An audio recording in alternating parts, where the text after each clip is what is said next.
तर पाठ क्रमांक 3 जो आहे समसंबंध, तर या पाठामधला आपल्याला स्वाध्याय पाहायचा आहे. तर या पाठामध्ये जे महत्त्वाचे मुद्दे आहेत, तर यामध्ये शब्दसंपत्तीची आवश्यकता असते. त्यामध्ये आपले विषय भाषा, इतिहास, राज्यशास्त्र, भूगोल, सामान्य विज्ञान या पुस्तकांचा सुद्धा आपल्याला वाचन करावं लागतं. समानार्थी, विरुद्धार्थी शब्द, अलंकारिक शब्द, विरुद्धलिंगी शब्द, मराठी महिने, सण, धर्म, धर्मांचे गुरु, धर्मग्रंथ, खेळाचे प्रकार कोणते, खेळाडू कोणते आहेत, दिनविशेष काय काय आहेत, राज्य राष्ट्रीय प्रतीक काय आहेत, राजधान्या कोणत्या आहेत, धान्यांचे प्रकार कोणते आहेत, नातेसंबंध, वाद्यांचे प्रकार, चव, चवीचे पदार्थ, आणि पुन्हा पाठ्यपुस्तकामधल्या आपल्या पाठ, कविता, लेखक, कवी, त्याच्यानंतर फळे, भाज्या, प्राणी, पक्षी, एवढी माहिती सगळी आपल्याला असणं गरजेचं आहे. आणि त्याचा अभ्यास सुद्धा तुम्हाला करायचा आहे. जे काही असेल आपल्या पुस्तकातला अभ्यास करून ठेवायचा, त्यातले शब्द पाठ करून ठेवायचे. तर या पाठावर आपण काय पाहणार आहोत, 3.1 चा स्वाध्याय आपला पाहणार आहोत. तर बघा 3.1 मध्ये पहिला प्रश्न काय म्हणलेला आहे की आपल्याला गुढीपाडवा म्हणजे हा वसंत ऋतूमध्ये गुढीपाडवा येणारा सण आहे. तर दसरा हा कोणत्या ऋतूमध्ये येतो? शरद ऋतूमध्ये येतो. आता हे तुम्ही सगळं काही पाठ केलेलं आहे, त्याच्यामुळे तुम्हाला माहित झालेलं आहे. आता 50 वर्षाला सुवर्ण वर्ष म्हणतात, तर 25 वर्षाला कोणतं वर्ष म्हणतात? असतं म्हणतात. बरोबर आहे. वाघाचा बछडा असतो, तर घोड्याचं कोण असतं? शिंगरू असतं. बरोबर. येवल्याची साडी प्रसिद्ध आहे, तर चादर कुठली प्रसिद्ध आहे?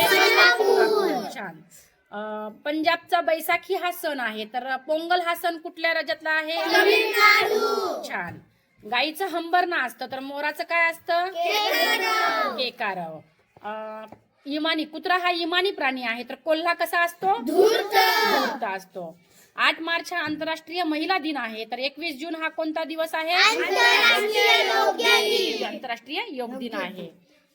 संत तुकारामांनी तुकाराम गाथा लिहिली आहे, तर संत रामदासांनी काय लिहिलं आहे? दासबोध हा ग्रंथ आहे त्यांचा.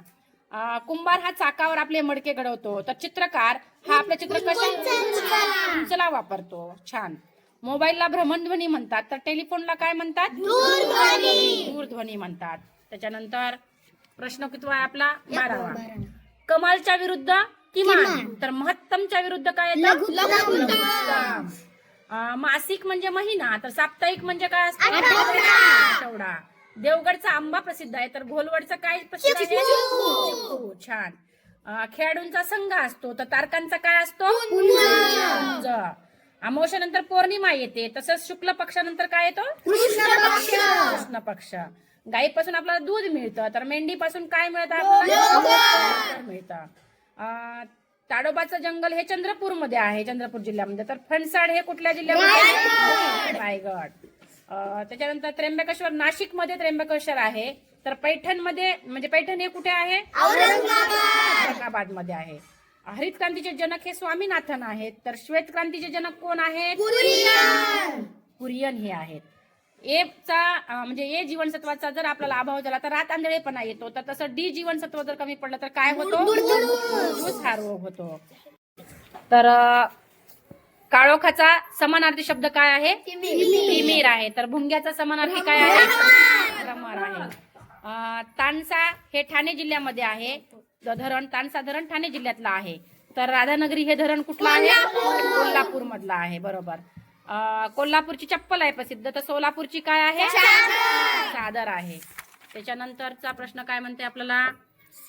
संत तुकाराम हे देहूचे आहेत, तर संत एकनाथ कुठले आहेत? पैठणचे आहेत. गणपतीचं वाहक उंदीर आहे, तर शंकराचं वाहक काय आहे? नंदी आहे. दिनदर्शिका मध्ये आपण वार पाहतो, तर होका यंत्रावरून आपल्याला काय कळतं? रेडिओ हे श्रोते ऐकतात, तर नाटक पाहणारे प्रेक्षक. मुंबई ही महाराष्ट्राची राजधानी आहे, तर आगरतळा कुणाची आहे? त्रिपुरा. त्याच्यानंतर कप धरण्यासाठी आपल्याला कान असतो, तसंच सुईमध्ये दोरा काय असतं?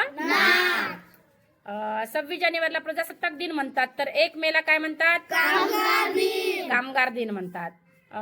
राष्ट्रपती हे देशाचे आहेत, तर राज्यपाल राज्याचे आहेत.